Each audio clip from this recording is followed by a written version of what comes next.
ہمارے ہاں کچھ لوگ وظیفے تو خوب پڑھتے ہیں، عبادات بھی خوب کرتے ہیں، مجھ سے ناراض نہ ہوئیے گا، حج اور عمرہ بھی خوب کرتے ہیں، باقی ساری چیزوں کا بھی خوب دھیان رکھتے ہیں، لیکن اپنے رزق کے معاملے میں احتیاط نہیں کرتے۔ ان کا خیال ہے کہ میں وظیفہ کر کے، چلہ کر کے، عبادت کر کے، اللہ اللہ کر کے شاید میں اللہ رسول کا قرب پالوں گا۔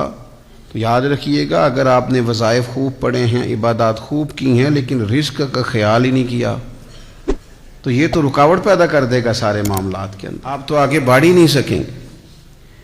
اللہ کی بارگاہ تک جانے کے لیے، قرب الہی پانے کے لیے، نبی کریم علیہ السلام کے مقدس قدموں تک رسائی حاصل کرنے کے لیے، اپنے رب کو منانے کے لیے، جہاں اور بہت ساری چیزوں کی ضرورت ہے، وہاں رزق حلال کی بھی بڑی ضرورت ہے۔ اگر آپ کا رزق پاک نہیں ہے، آپ کا لقمہ حلال نہیں ہے، آپ کا کھانا صاف ستھرا نہیں ہے، تو آپ یہ کیسے توقع کر سکتے ہیں کہ آپ اللہ کی بارگاہ کے قریب ہو جائیں گے، نبی پاک علیہ السلام کے حضور منظور نظر ہو جائیں گے؟ یہ ممکن نہیں ہے، یہ تو بہت بڑی رکاوٹ ہے، بہت بڑی میل کچیل ہے، یہ تو رستے کا بہت بڑا ایک ایسا بڑا رکاوٹ والا مسئلہ ہے کہ آپ چند قدم نہیں چل سکتے۔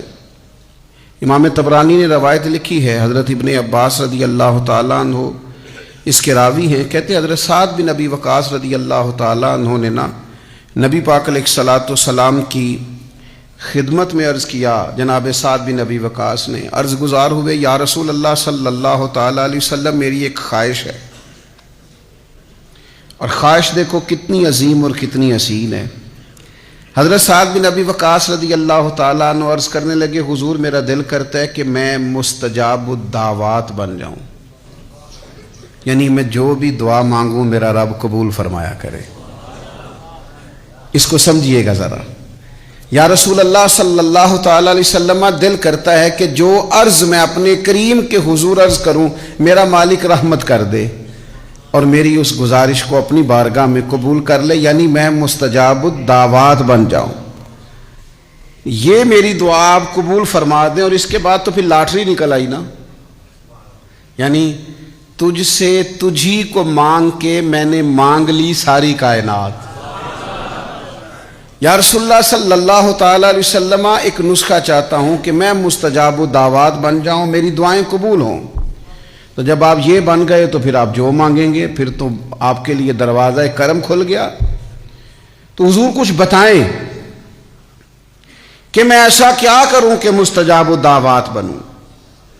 تو مجھے بتائیے، یہاں آج کل ہمارے عرف میں لوگ کہتے ہیں جناب آپ یہ وظیفہ پڑھیں، اس کے بعد یہ پڑھیں، اس کے بعد یہ پڑھیں، پھر اس کے بعد آپ دعا مانگیں۔ اچھی بات ہے، بڑی عمدہ نصیحت ہے اگر کوئی کسی کو اس طرح کہتا ہے۔ کچھ لوگ کہتے ہیں جناب آپ فلاں مقام پہ چلے جائیں اور وہاں جا کے دعا مانگیں تو دعا قبول ہوگی۔ بالکل ٹھیک ہے، کوئی انکار نہیں، بعض ایسے مقامات ہیں جو مقدس ہیں، وہاں کی حاضری اللہ نصیب کرے تو دعائیں قبول ہوتی ہیں۔ پر امام طبرانی حضرت عبداللہ ابن عباس رضی اللہ تعالیٰ عنہ سے یہاں جو روایت لائے ہیں، اس میں جو ایک بالکل ہی انفرادی پہلو اللہ کے حبیب علیہ السلام نے ہمیں عطا کیا اور ہماری سوچوں کو ایک نیا زاویہ سرکار نے عطا کیا۔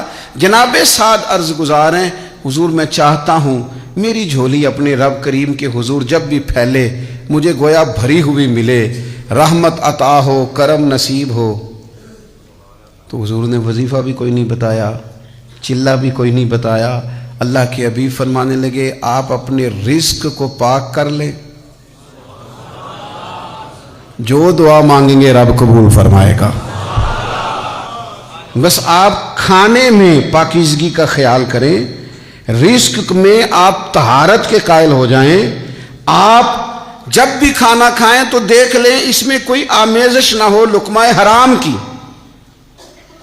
تو آپ جب بھی دعا مانگیں گے اللہ قبول فرمائے گا۔ سلام فرماتے ہیں ایک شخص لمبا سفر کر کے آتا ہے، اس کے کپڑے گردآلود ہیں، اور آتا ہے سے کیا مراد ہے؟ تو شارحین حدیث فرماتے ہیں لمبا سفر کر کے آتا سے مراد یہ کہ مکے آتا ہے، مدینے آتا ہے، حرمین آتا ہے، اور پھر دعا مانگتا ہے یا رب یا رب یا رب، لیکن حضور فرماتے ہیں اس کی دعا قبول نہیں ہوگی، اتنا لمبا سفر کیا ہے۔